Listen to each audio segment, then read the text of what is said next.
الله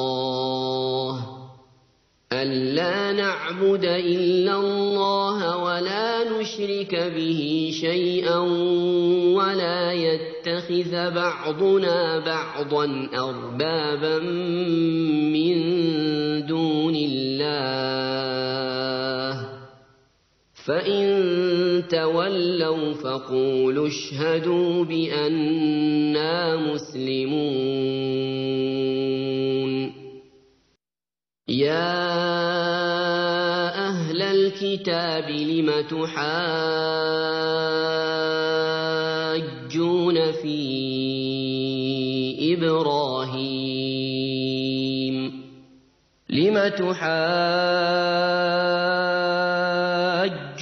في إبراهيم وما أنزلت التوراة